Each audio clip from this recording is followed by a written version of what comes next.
Another video और आपका आज स्वागत है। कल तक हम लोगों ने जहाँ पे महाभारत देखी थी उसमें युधिष्ठिर ऑलमोस्ट सब कुछ अपना हार चुके थे। इंद्रप्रस्थ भी हार चुके हैं। अभी देखते हैं आगे क्या सिचुएशन होती है, तो चलिए देख लेते हैं ये वीडियो। अब मैं अपने प्रिय अनुज नकुल को दांव पे लगाता हूँ।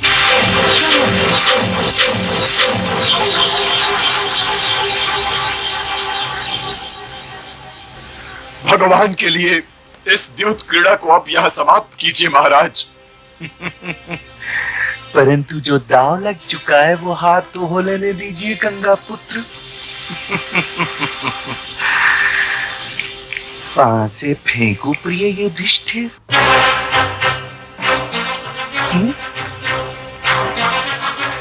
हाँ मामाश्री चलिए। घबराओ नहीं प्रिय युधिष्ठिर। अच्छा क्षत्रिय वही है जो युद्ध और द्यूत में कभी नहीं घबराता। अब क्या चाहिए प्रिय दुर्योधन? मुझे 9 की आवश्यकता है। 9 अवश्य आएगा 9 पुत्र।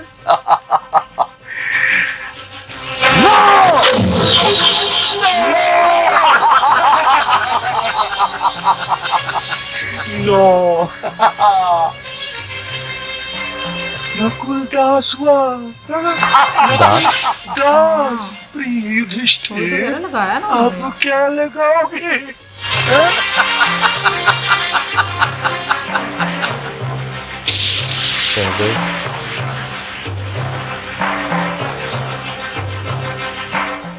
अब मैं अपने प्रिय सहदेव को दांव पे लगाता हूँ।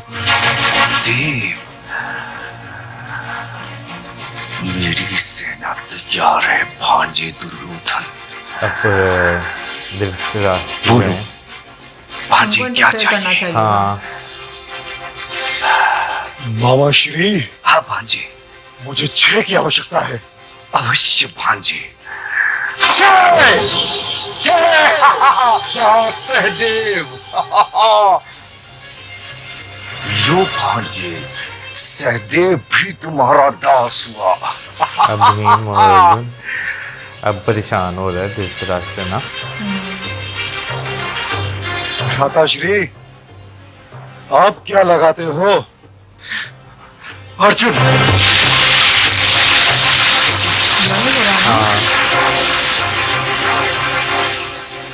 दांव पर लगाने से पहले अपने भाइयों से तो पूछ लीजिए ज्येष्ठ भ्राताश्री कि वे दांव पर लगना चाहते भी हैं या नहीं। मुझे अपने अनुजों से पूछने की आवश्यकता नहीं है। आप पास से फेंकिए गंधा नरेश। अरे भांजे अर्जुन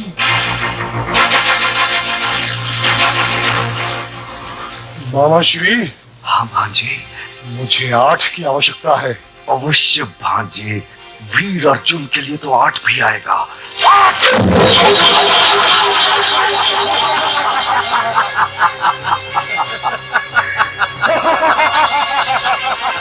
दुर्धर अर्जुन तुम मेरे दास हुए। वीर अर्जुन तुम्हारा दास दुर्योधन। भ्राता श्री आप क्या लगाओगे?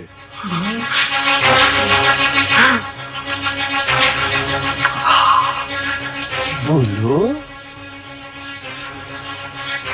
मैं अपने भाई भीम को दांव पे लगाता हूं।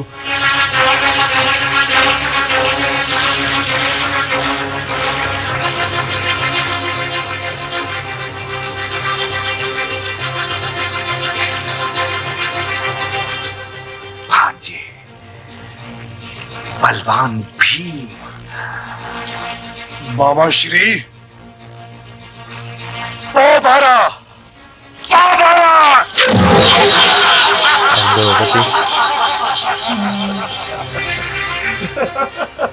प्रिय भीम ये भी दास हुआ। तुम मेरे दास हो भीम।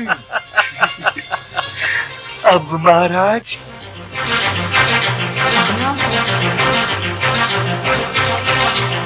अब मैं अपने आप को दांव पे लगाता हूं। महाराज युधिष्ठिर दांव पे। भांजे दुर्योधन यदि तुमने चक्रवर्ती सम्राट युधिष्ठिर को जीत लिया तो सारा विश्व तुम्हारी मुट्ठी में। मेरी सेना को ये दांव जीतना ही पड़ेगा। मामा श्री ये पासा मुझे चाहिए मामाश्री। अवश्य भांजे। अब मुझे 9 की आवश्यकता है। 9 9 9।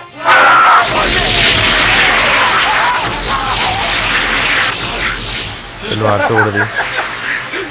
आज से तुम मेरे दास हो युधिष्ठिर, तुम मेरे दास हो। शाबाश मेरी सेना।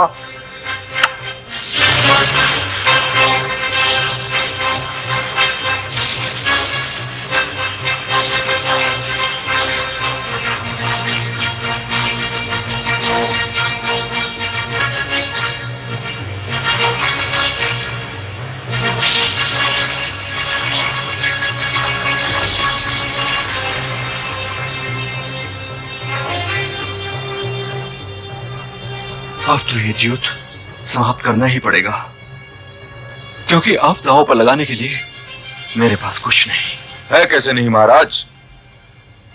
वो अभिमानी, वो मृग नयनी द्रौपदी जो है आपके पास। तुम सब मेरे दास हो चुके हो। बैठ जाओ, बैठ जाओ।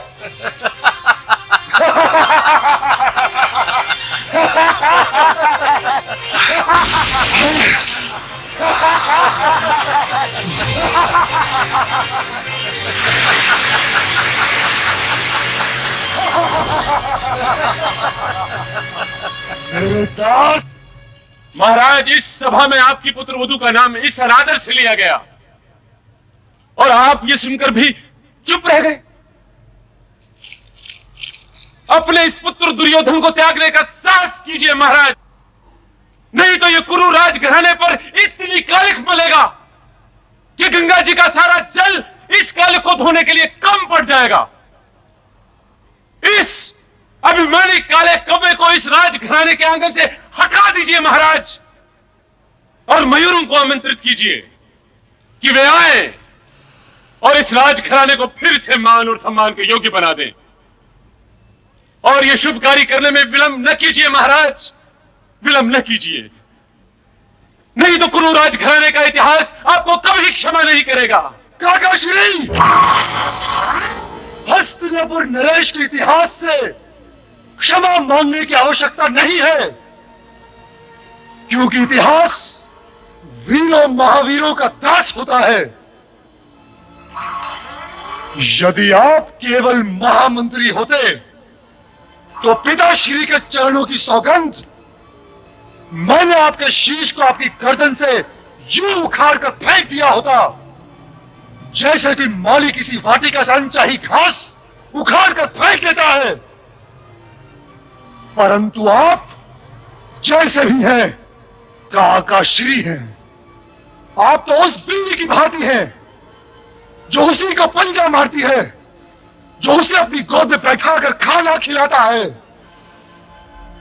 आप ये न समझिए काकाश्री कि हमें यह ज्ञान ही नहीं कि आपकी नीति ने सदैव हमारा ही विरोध किया है। या तो आप पितामह द्रोणाचार्य कृपाचार्य की भांति चुपचाप अपने स्थान पर बैठ जाइए, नहीं तो फिर इस सभा से निकल जाइए। यदि तुम मान और अपमान का अर्थ जानते होते दुर्योधन, तो बीच में बोलकर अपने पिताश्री का यूं अपमान न करते। यह सभा अभी तक महाराज धृतराष्ट्र की है, और यहां न तुम्हें किसी को निकालने का अधिकार है, और न यहां इस सभा में किसी को